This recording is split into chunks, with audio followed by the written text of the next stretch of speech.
देखिए, बाबूलाल जी को मैं स्मरण कराना चाहूँगा कि 2010 में जब ढुल्लू महतो जेबीएम के विधायक हुआ करते थे, उस समय अर्जुन मुंडा इस राज्य के माननीय मुख्यमंत्री थे।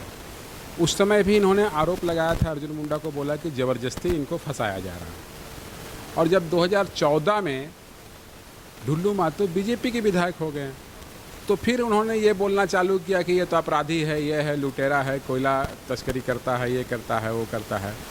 और फिर 2020 में अब हेमंत सरकार जब आई है, तो फिर वो कैसे निर्दोष हो गया। तो इनकी तीन बातें तीनों अलग अलग आती है। तो बाबूलाल जी को हमको लगता है ऐसा है कि उनमें उम्र का चढ़ाव आ गया।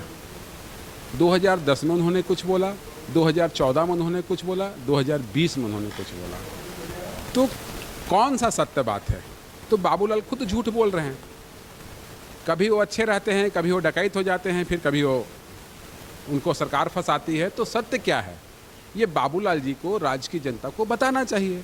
और बाबूलाल जी से ऐसे नेता जिनको सारे लोग सम्मान करते थे, मगर जब से उन्होंने दोबारा पार्टी चेंज किए हैं जेबीएम के जाने के बाद, इस राज्य की जनता से पूरी तरीक़ा से विश्वास उठ गया है।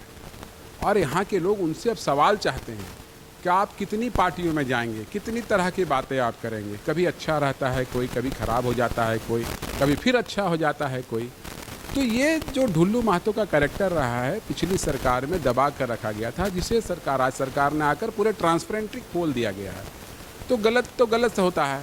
तो उनके पीछे आपने एक महिला भी केस की थी, फिर कोयला तस्कर का भी बहुत सारा मामला था। उनकी दबंगता उस क्षेत्र में आप जाकर देखेंगे तो आपको स्पष्ट दिखाई पड़ेगा।